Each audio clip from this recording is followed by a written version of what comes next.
మరి మహానాడు సందర్భంగా నిజంగా సభ్యత మర్చిపోయి మనుషులం అనేది కూడా మర్చిపోయి ఇవాళ పులివెందుల్లో వాళ్ళు చేస్తూ ఉంది రాజశేఖర రెడ్డి గారి విగ్రహాలకు ముఖ్యంగా పులివెందుల అంబక్పల్లి రోడ్ సర్కిల్ కావచ్చు, లేకుంటే పులివెందుల పార్నపల్లి రోడ్ సర్కిల్ కావచ్చు, ఈ రెండు చోట్ల రాజశేఖర రెడ్డి గారి విగ్రహాల చుట్టూ జెండాలు పెడతారు, తెలుగుదేశం పార్టీ తోరణాలు కడతారు.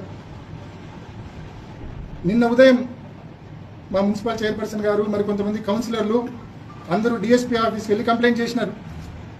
ఇది కరెక్ట్ కాదు, రాజశేఖర రెడ్డి గారి విగ్రహం చుట్టూ ఈ మాదిరి తోరణాలు కట్టడం కరెక్ట్ కాదు. ముఖ్యంగా ఆ రెండు సర్కిల్స్లో మరీ అభ్యంతరకరంగా ఉంది. ప్రజలు అదేవిధంగా వైసీపీ నాయకులు కార్యకర్తలు ప్రతి ఒక్కరి మనోభావాలు దెబ్బతింటా ఉన్నాయి. దయచేసి ఆ రెండు సర్కిల్స్లో ఏదైతే ఆయన విగ్రహం చుట్టూ తోరణాలు కట్టారో జెండాలు పాతారో అవి కరెక్ట్ చేయండి, అవి తీసేయండి అని చెప్పి నిన్న ఉదయం కోరారు. పట్టనట్లు అంటనట్లు పోలీసులేమో కమిషనర్ మీద, కమిషనర్ ఏమో పోలీసుల మీద, ఒకరి మీద ఒకరు ఏ ఒక్కరు ఫీల్డ్కి వచ్చి దాన్ని సెటరేట్ చేసే పరిస్థితి తీసుకొని రాలేదు.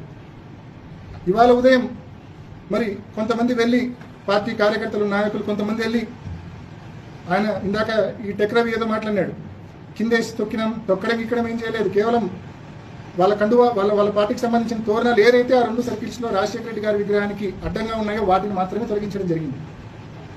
అవి తొలగించంటే ఒకరోజు వెయిట్ చేసినాం. రెస్పాండ్ కావాలా అధికారులు కానీ తెలుగుదేశం నాయకులు కానీ రెస్పాండ్ కావాలా. వాళ్ళు మనుషులే పాపం పొరపాటున కట్టింటారులే, తెలిసి తెలియక ఎవరో పొరపాటున కట్టింటారు, వాళ్ళ నాయకత్వానికి తెలిస్తే వాళ్ళే మందలించి తీస్తారులే అని చెప్పి ఒక రోజు పాటు వెయిట్ చేసినాం. పార్టీకే కాదు, కామన్ పీపుల్కే కాదు, ప్రతి ఒక్కరి సొంతం రాజశేఖర రెడ్డి గారు.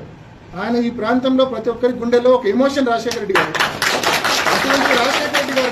అటువంటి రాజశేఖర రెడ్డి గారిని అగౌరవపరిస్తే ఈ మాదిరి మీ పార్టీకి సంబంధించిన తోరణాలు జెండాలు ఆయన చుట్టూ కడితే ఏ ఒక్కరు కూడా సహించలేని పరిస్థితి ఉంటుంది.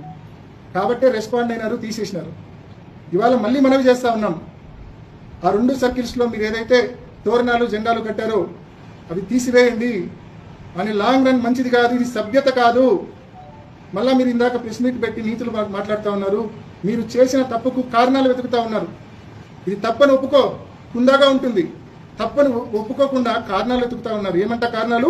అనంతపురం జిల్లా నుంచి వస్తూ ఉన్నారు, వాళ్ళకు భోజనాల కోసం కనుక్కోవడం కోసం ఈ మాదిరి ఆ రెండు సర్కిల్స్లో తోరణాలు కట్టామని అలివి కానీ అర్థం కానీ సమాధానాలు అని ఇస్తూ ఉన్నాడు. ఏమన్నా లాజిక్ ఉందా అండి దాంట్లో? భోజనాలకు దారి ఇది, మహానాడుకు వచ్చే వాళ్ళకు భోజనాలకు దారి ఇది అని సైన్ బోర్డు పెడితే చాలు కదా. ఆ మాత్రం దానికి రాజశేఖర రెడ్డి గారిని అగౌరవపరచాలనా? ఆయన విగ్రహం చుట్టూ ఈ మాదిరి తోరణాలు కట్టాలన్నా జెండాలు కట్టాలన్నా?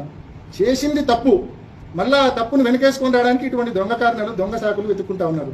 ఇంకా ఏమంటారు, ఈ 11 నెలల్లో ఏ ఒక్కరి